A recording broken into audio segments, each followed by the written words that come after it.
Então, vamos lá para relembrar. A hipomineralização molar incisiva. Então, primeira coisa importante, né, as características clínicas, né? Vamos pôr nessa foto que está ampliada. Então, para ser HMI, tem que afetar molar e pode afetar incisivo ao mesmo tempo. Mas se afetar só molar, a gente já considera HMI.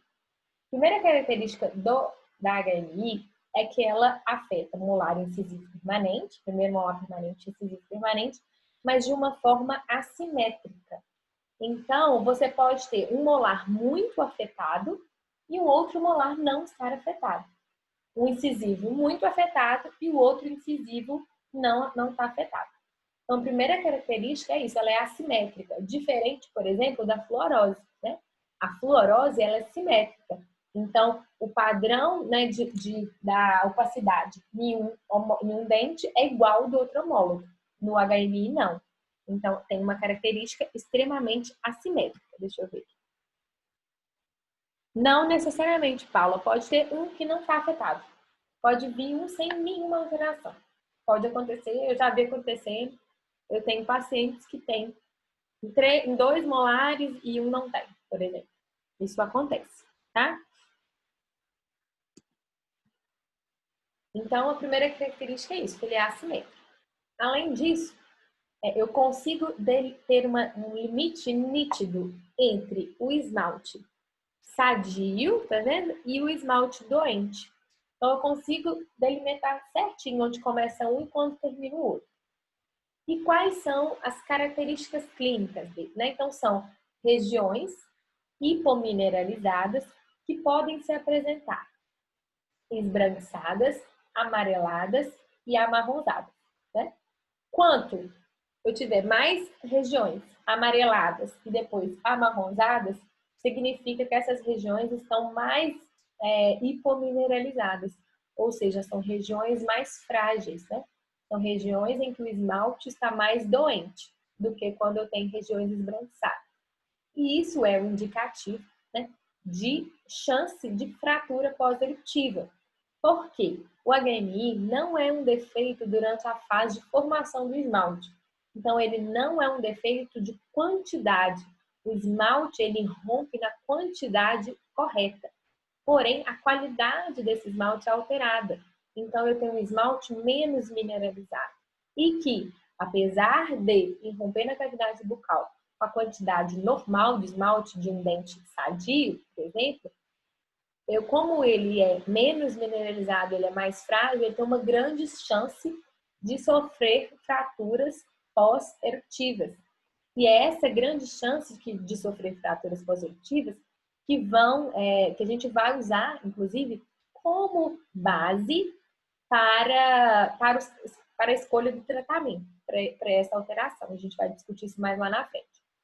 Então, quanto mais amarelada ou amarronzada for a mancha, né, num dente com HMI, tem que acender uma luz lá e falar, olha, esse dente, essa região tem uma chance maior de sofrer fratura pós-eruptiva, porque é uma região mais frágil. Quais são? Então, essas são as características clínicas, né? Como o HMI se apresenta. Em relação à etiologia, né? A gente já falou, vou falar, que tem um componente genético importante, mas os componentes das alterações sistêmicas da primeira infância são a etiologia associada.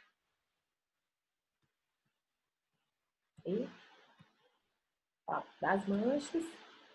E existe sim uma relação entre a HMI e aumento da prevalência de cárie, né? A gente não precisa nem pensar muito para entender isso, né? Eu tenho um esmalte que sofre uma fratura pós-eruptiva, eu tenho um esmalte menos mineralizado, eu tenho um sítio de acúmulo de biofilme maior, né? Então eu tenho uma progressão da lesão mais rápida. E além disso, né, esses pacientes, eles apresentam algumas características clínicas também que são muito importantes, que são alta sensibilidade. Então, esses dentes que têm HMI, a gente tem que pensar que são dentes hipomineralizados. Então, qualquer estímulo, ele chega à dentina, né, com muito mais facilidade. E muitas vezes, né, esse dente já tem até dentina exposta, no caso, em dentes que sofreram as fraturas pós-eruptivas, né? Então, são pacientes, né, que reclamam muito, de muita sensibilidade. Então, tudo incomoda esses pacientes. Até a escovação, muitas vezes, para alguns pacientes, né, dependendo da gravidade do HMI, a escovação incomoda o paciente. Então, é um paciente, gente, que eu tenho uma dificuldade. Ele é um paciente que está sempre sentindo sensibilidade. Então, é um paciente que a mãe vai te relatar muitas vezes não toma nada muito gelado, resiste à escovação. Quando ele senta na sua cadeira, muitas vezes é um paciente de difícil comportamento, porque tudo incomoda ele. O sugador incomoda, o jato de água e ar incomoda, tudo incomoda esse paciente. Então, é um paciente que tem muita sensibilidade e que, por causa disso, muitas vezes o comportamento do paciente, né, durante o atendimento, ele é difícil. Porque o fato de você colocar o sugador lá perto já incomoda o paciente e incomoda mesmo, dói mesmo, é uma sensibilidade grande. Existem alguns estudos que, né, já explicaram por que isso. Então, é como se a polpa desse paciente vivesse o tempo inteiro numa condição de uma pré-inflamatória. Então, é como se essa polpa estivesse sempre em ataque, em condição de inflamação, porque a todo momento chega estímulos dolorosos ali nela, né? Estímulos de sensibilidade. Então, é um paciente, né, que tem todas essas alterações e que é um desafio para o tratamento. Então, pensa, deixa eu ver ali, tem alguma coisa que deve ser relacionada. Tá. Yuri, nunca li nada. O Yuri perguntou se existe alguma relação entre o HMI e a presença ou não do folículo pericoronário.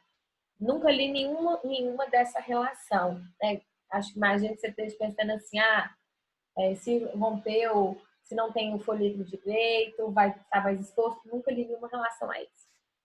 É claro que... Deixa eu ver aqui. Sara, a câmara pulpar, na verdade, nunca vi nenhuma relação, nenhum estudo também que relacionasse a isso. Na verdade, né, se a gente for pensar, teoricamente, né, esse estímulo vai no esmalte, né, e chega na dentina, mas não é uma agressão à dentina. Mas é uma boa pergunta que eu nunca li, né, se por causa dessa constante inflamação, a polpa responderia, né, diminuindo o volume da câmara pulpar. Vou pesquisar, mas não vi nenhuma relação em relação a isso ainda não. Nenhum estudo em relação a isso ainda não. Eu aceitei já. A Marcela. Então, são pacientes difíceis da gente tratar, né? E aí, a gente tem que pensar numa outra coisa. Além dessa prejuízo de sensibilidade, aumento da chance desse paciente ter cárie, além da prejuízo muitas vezes estético, do comportamento do paciente durante o atendimento. Pensa que esse paciente você vai identificar que ele está ali com 6 anos, né? Então, é um tratamento difícil, porque o dente está em erupção, o isolamento é difícil, o isolamento relativo é difícil, porque o paciente não aguenta muito o sugador ali em cima. Além disso tudo, o paciente... esqueci o que eu falo. Além disso tudo, lembrei que o paciente tem mais chance de ter cárie e são dentes que não respondem da mesma maneira à anestesia. Então, vocês quando forem atender, vocês vão observar isso, e já tem estudos demonstrando isso, que são dentes mais difíceis de anestesiar. Né? E a justificativa é justamente por isso que a polpa, né, ela está sempre em condição de pré-inflamatória. Então, responde diferente à anestesia. E aí tem um estudo que eu vou mostrar para vocês lá na frente, que ele faz algumas indicações em relação a isso. E além disso tudo, né, tirando todas essas alterações, são dentes, né, que a qualidade, a adesão do meu material restaurador, ela fica prejudicada. Né? Obviamente, se eu tenho um dente hipomineralizado, com um padrão diferente dos cristais de hidroxapatita, esse dente, né, muitas vezes tem esses cristais, eles não têm a mesma quantidade de cristais de hidroxapatita, né? O condicionamento, né, seletivo, a adesão dos materiais restauradores não é legal, não é adequado. Então, é muito comum, é um relato frequente, tanto clínico quanto dos estudos científicos, que a falha, né, da restauração em dentes com anomalia de esmalte é grande.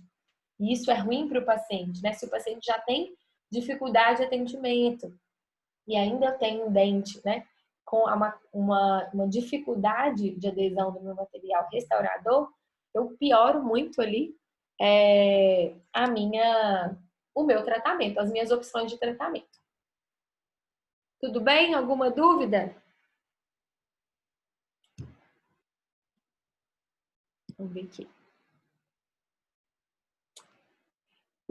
Não existe recidiva, Juliana. Por quê? O esmalte, ele é de natureza não remodeladora, né? Então, quando tem a formação do esmalte, essa alteração ela tem um defeito durante a formação e dá essa alteração. Isso não nasce de novo depois, é esmalte, né? Então, se você restaurou, né, vamos supor que você erroneamente não tinha assistido a aula ainda, foi restaurar um dente com HMI, você foi lá e removeu toda aquela parte do esmalte doente e restaurou. Acabou, você não tem mais aquela parte, porque o esmalte ele não se remodela, ele não nasce de novo. O que existe é uma grande falha na técnica de adesão, né, dos materiais restauradores. Então, as restaurações, elas falham muito. Ficou claro? A Glauci perguntou... Peraí, eu vou responder um de cada vez. A Juliana perguntou se reincidiva, então já esclareci isso para vocês. Se pode aparecer em outro local. Não. Para ser HMI, né, a gente considera afeta molar e incisivo. Isso é HMI. Se afetar pré-molar, não é HMI. HMI afeta molar e incisivo. Existem hipomerizações em pré-molares? Existem, mas aí não é chamado de HMI. É uma hipomerização, é um defeito de esmalte. Para ser HMI, tem que afetar molar e incisivo, e vai afetar só esses dois, que é a correlação que é o que a gente vê na clínica. Não pode ser que exista um pré-molar que tenha uma hipomerização? Pode, mas aí vai ser um defeito de esmalte do tipo hipomineralização, não necessariamente um HMI. O HMI é essa alteração que provoca um esmalte hipomineralizado nos primeiros molares permanentes e pode afetar o primeiro molar descido, né? Porque são épocas de formação semelhante. A Glauci perguntou se pode afetar os incisivos descidos. A gente vai falar, mas é muito pouco encontrado hipomineralização nos descidos, tá? O que a gente encontra no descido são os defeitos de esmalte, hipoplasias, opacidades demarcadas, opacidade difusa e até hipomineralizações, mas de uma maneira muito mais rara.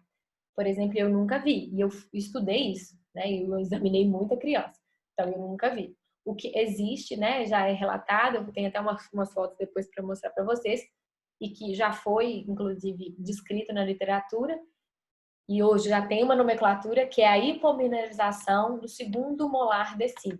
A abreviatura é HSMD, que é como se fosse HMI, mas no segundo molar descido.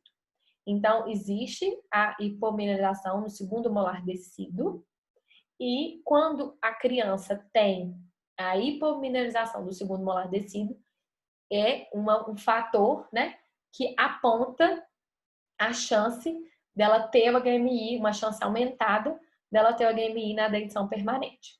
Sobre o tratamento, calma que é a próxima parte. Então, eu quero ver se ficou entendido essa questão da etiologia e das características clínicas. Alguém tem alguma dúvida em relação a isso? Porque agora vai entrar a parte do tratamento e vai complicar um tiquinho. Então, vamos lá. Então, quais são as opções de tratamento que existem? As opções de tratamento para o HMI tem relação com uma palavrinha que chama assim, depende. Depende de um tanto de coisa, tá?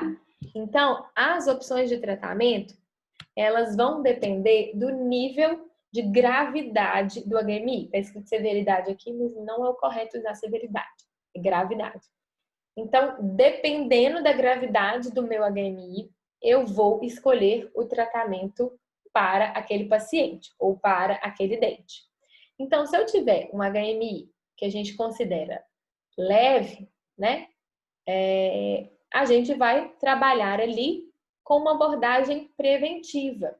Então, a gente vai trabalhar com o reforço dessa estrutura. Como que eu vou reforçar essa estrutura, gente? Como que vocês acham que a gente faz reforço de estrutura de esmalte fragilizado? Aplicação de flúor, né? Então, se eu tenho uma HMI leve, eu vou optar por abordagens preventivas. Então, orientação de dieta, escovação, claro, e aplicação de flúor para reforçar a estrutura. Se eu tenho, por exemplo, somente uma pequena sensibilidade desse paciente, eu posso fazer aplicação de flúor através de verniz também, porque aí vai reforçar a estrutura e vai diminuir a sensibilidade. Se eu tenho, a gente vai falar um de cada, tá? Se eu tenho já alterações, né? Eu já tenho um padrão de alteração nos molares, em que eu tenho já ali, você observa nessas manchas amareladas, amarronzadas, ou seja, é um dente que você observa que tem a chance de fraturar, mas que ainda não fraturou, né? É importante que você reforce a estrutura e sele essa estrutura. A gente vai falar em qual condição a gente vai fazer isso. Mas, se eu já tenho um dente que já sofreu uma fratura, já chegou para você, depois de ter sofrido uma fratura pós-eruptiva, aí as opções de tratamento já vão mudar. Então, vai depender da gravidade. Então, eu ainda tenho, a gente vai dividir tratamentos para quando eu tenho somente uma alteração de cor, né? E uma pequena sensibilidade. Para quando eu tenho uma alteração, né? Eu tenho uma hipomerização, mas que ainda o dente não sofreu nenhuma fratura pós-eruptiva, ou seja, não quebrou. E eu tenho tratamentos que eu vou pensar para dentes que já sofreram a fratura pós-eruptiva. Então, num cenário ideal, qual que é o melhor momento do paciente chegar para a gente? Né? Chegar no momento que ainda as fraturas elas não aconteceram, porque aí eu tenho uma infinidade de possibilidades para prevenir essa fratura. Mas às vezes acontece que o paciente já chega depois que a fratura aconteceu. E muitas vezes a hipomerização é tão grave, né? Às vezes a cúspide aponta na cavidade bucal, ela já fratura. Então, é um grande desafio tratar o HMI. Em relação aos dentes anteriores, né, o que está muito relatado na literatura, e isso é muito claro, além da sensibilidade, né, é uma questão de estética, né, que tem um impacto negativo na qualidade de vida. Então, é aquele dente que está recém-erupcionado na cavidade bucal, a família está toda ansiosa para apontar o dente permanente, quando ele aponta, ele vem com aquela mancha gigantesca e horrorosa no dente. Então, ele causa, sim, um impacto negativo na qualidade de vida, principalmente em relação à estética. Então, para os dentes anteriores, tem a questão da sensibilidade, mas muito, né, a principal queixa dos pacientes é em relação à estética. E a gente vai falar quais são as opções que a gente tem. E aí, antes da gente começar a falar qual é a abordagem terapêutica, eu falei com vocês que esses dentes são dentes difíceis de anestesiar, né? São dentes que são considerados constantemente como se eles estiverem em momento de ataque, eles estão sempre inflamados. E aí fizeram uma pesquisa e comprovaram isso, que esses dentes têm uma maior dificuldade de anestesiar e que para driblar essa alteração, né, eles indicam algumas condutas. Primeiro, quando você utilizar um anestésico mais potente, como a articaína, por exemplo, quando for possível, né? Sempre utilizar anestesias com bloqueio regional. Então, por exemplo, vai trabalhar no molar inferior, sempre bloqueia bloqueio de campos, né? Bloqueio nervovalvular inferior, porque é mais efetiva a anestesia. E um que ajuda muito, depois que eu li esse artigo, comecei a fazer isso no consultório e realmente faz muita diferença, é prescrever para o paciente 1 hora antes do atendimento um anti-inflamatório. Então, ajuda muito, vocês não têm noção, ajuda muito. Então, a gente pode driblar, né, essa questão da hipersensibilidade que esses molares, principalmente com HMI, têm durante, né, para o tratamento, essas alternativas. E quando isso saiu, que esses molares eram difíceis de anestesiar, muita gente duvidou. E aí hoje já está provado, né, que realmente são dentes, sim, constantemente, já em momento de ataque, né, então eles estão constantemente inflamados, assim, então, né, e aí você precisa desses cuidados a mais. E aí, como que são esses, como que vai ser o padrão desse tratamento? Então, a primeira coisa que a gente tem que entender é que se eu tenho um dente que ainda não sofreu uma fratura pós-eruptiva, eu vou tratar de uma maneira. Se eu tenho um dente que já sofreu uma fratura pós-eruptiva, eu vou tratar de outra maneira. Essa é a primeira coisa que vocês têm que entender. Então, se eu tenho um dente que ainda não sofreu fratura pós-eruptiva, qual que é o meu pensamento? A gente tem que entender que eu tenho que fortalecer a estrutura, porque vai estar sensível também, e eu tenho que prevenir com que a fratura aconteça. E aí, né, os estudos, tem vários estudos, mas eu coloquei esse aqui, que é um bom estudo, quem quiser ler depois, em relação a isso. Então, é assim, ó, se eu tenho um dente que ainda não sofreu fratura pós-eruptiva, o que eu tenho que fazer? Reforçar a superfície através de aplicação de flúor e fazer restaurações preventivas para prevenir essa fratura. E quais são essas restaurações preventivas melhores? Né? O selante. Então, nos molares, né? Se chegou para mim e ainda não aconteceu nenhuma fratura pós-eruptiva, o que eu tenho que fazer na hora? Eu tenho que reforçar a estrutura com flúor até para melhor durabilidade da minha restauração preventiva e eu tenho que selar. Aí, daqui a pouco, a gente vai falar com qual material, mas só para a gente entender. Agora, se eu já tenho... E aí, isso por muito tempo todo mundo questionou se realmente isso ajudava a prevenir as fraturas, né? E esse estudo, principalmente, mas tem outros também que demonstraram que sim, você selar um molar com HMI que ainda não sofreu fratura, diminui a chance de acontecer uma fratura pós-eruptiva no futuro.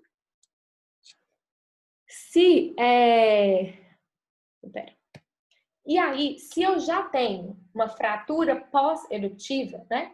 Aí eu não tenho mais a opção de fazer restaurações preventivas. Aí eu vou ter que partir para restaurações tradicionais. Mas essas restaurações tradicionais, a indicação, essa aqui é a melhor visão sistemática que tem sobre o tratamento do HMI, ela é muito, muito boa.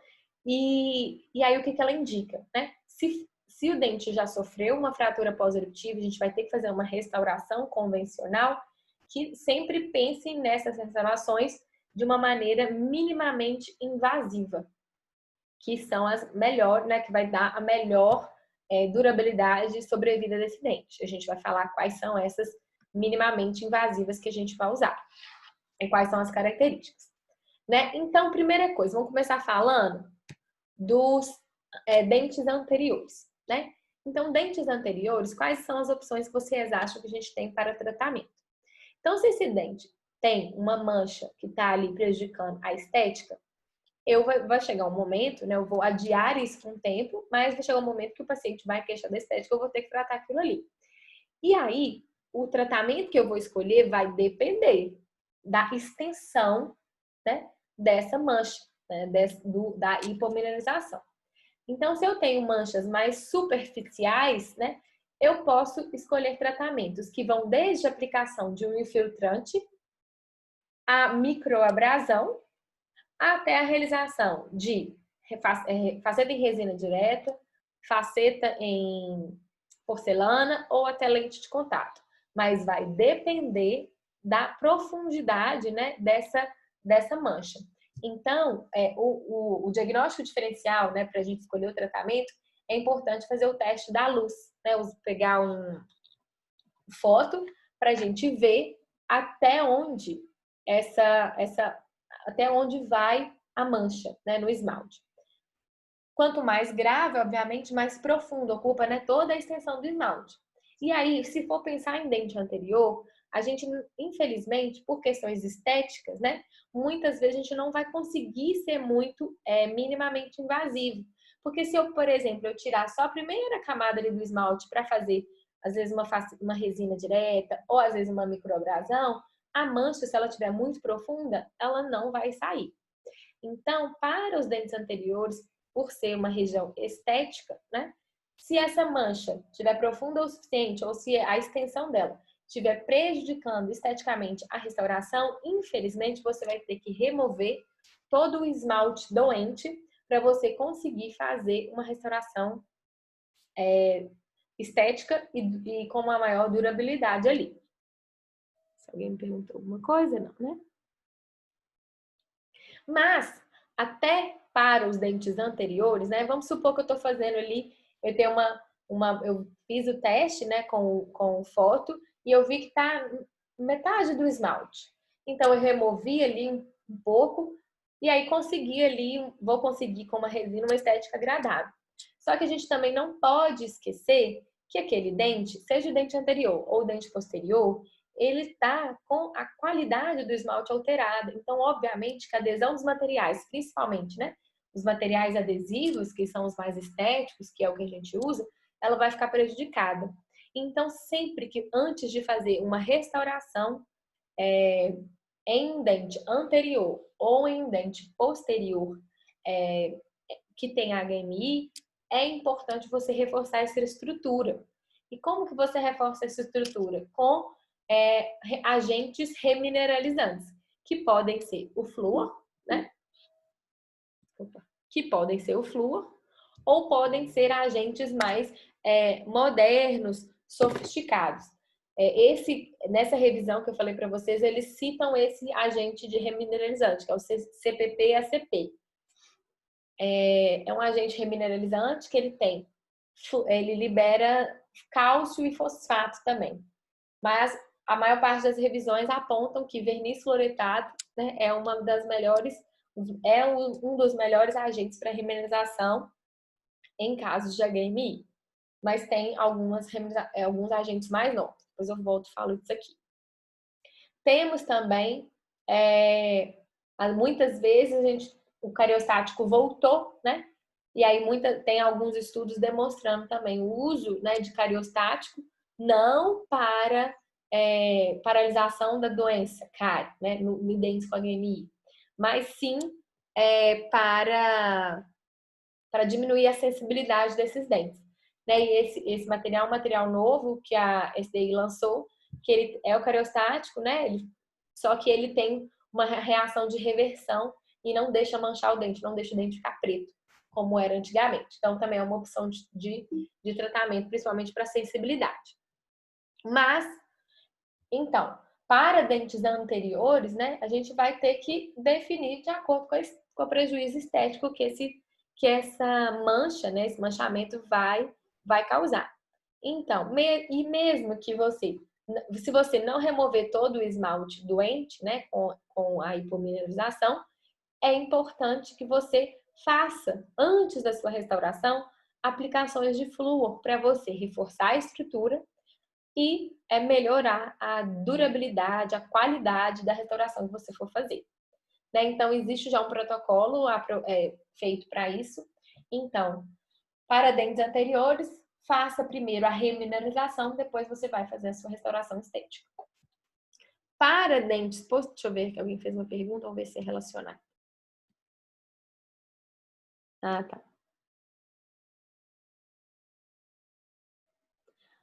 Não, Juliana, Juliana perguntou se ela restaura uma cúspide, com o tempo pode aparecer. Não, ele não. Ele é durante a formação. Depois que o dente está formado, não vai acontecer nada de novo. As remineralizações, o protocolo da remineralização, ela vai obedecer o protocolo que a gente usa para a remização, né? 4 semanas seguidas, 4 aplicações durante 4 semanas seguidas. É suficiente, os estudos mostram que isso funciona. Então, vai fazer restauração em dente anterior? Faz a remização primeiro, depois você escolhe a sua técnica restauradora, que pode ser microabrasão, infiltrante, faceta de resina, faceta de porcelana ou lente de contato, dependendo da extensão, tá? Isso para dente anterior. Para dente posterior, então vamos dividir para os dentes ainda que não sofreram fratura.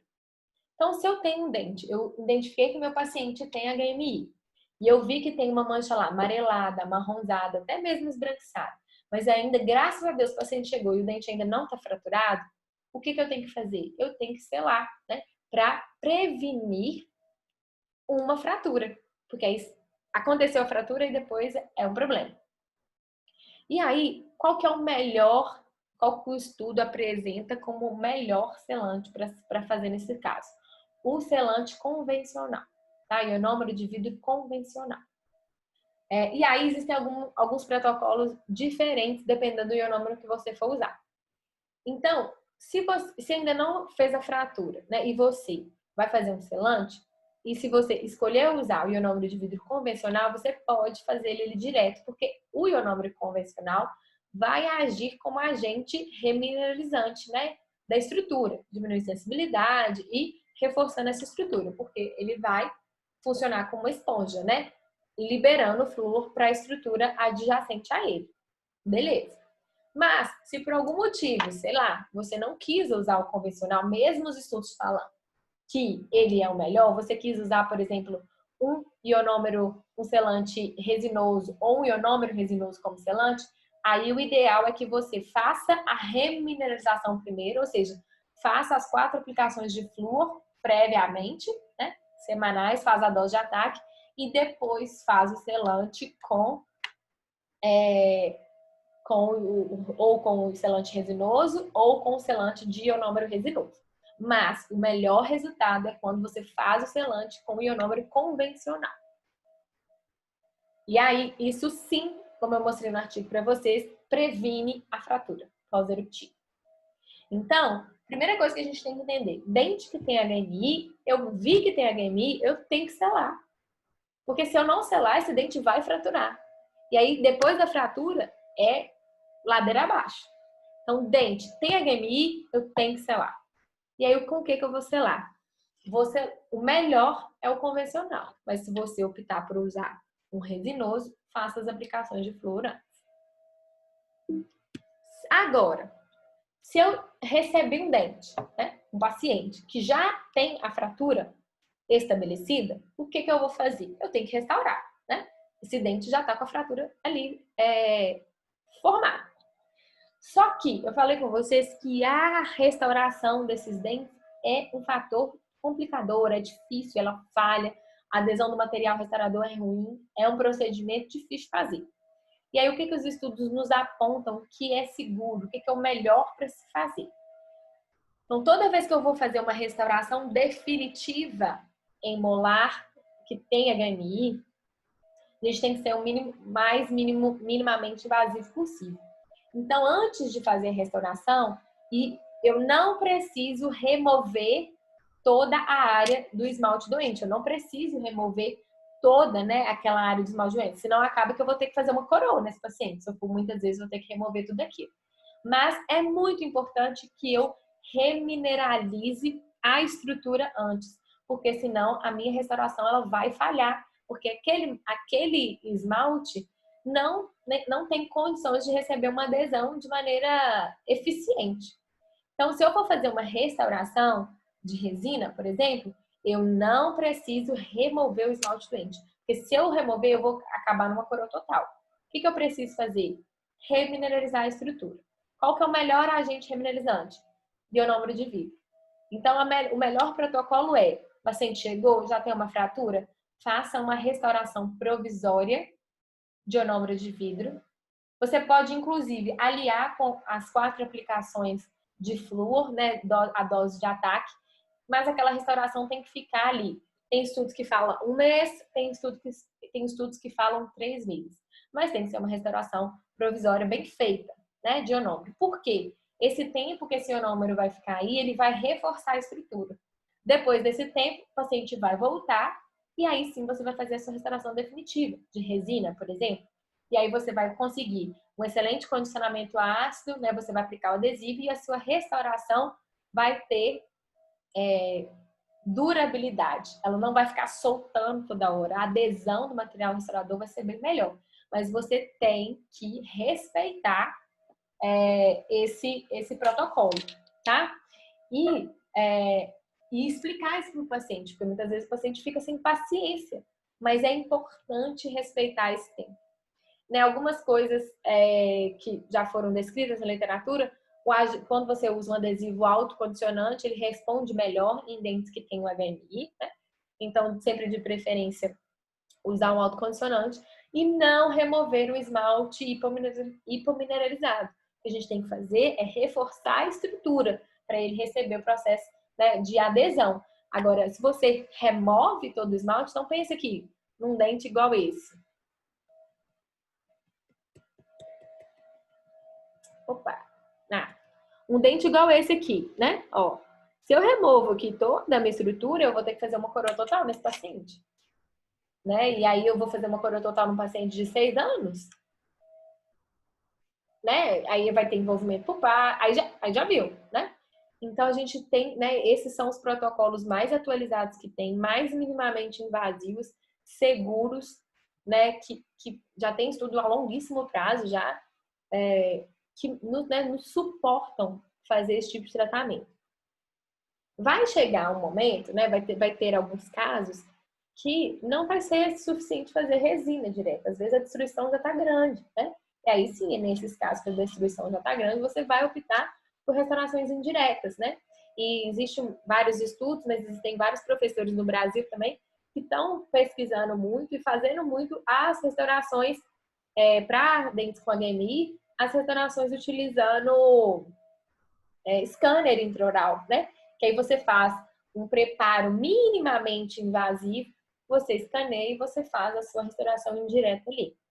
E aí você diminui o passo, né? Principalmente com paciente criança, porque isso é identificado no paciente com 6 anos, gente, 7 anos. Se você for esperar esse paciente com 20 anos, né? Para você tomar alguma iniciativa, esse paciente com 20 anos, ele não vai ter esse primeiro molar mais. Já perdeu, tá?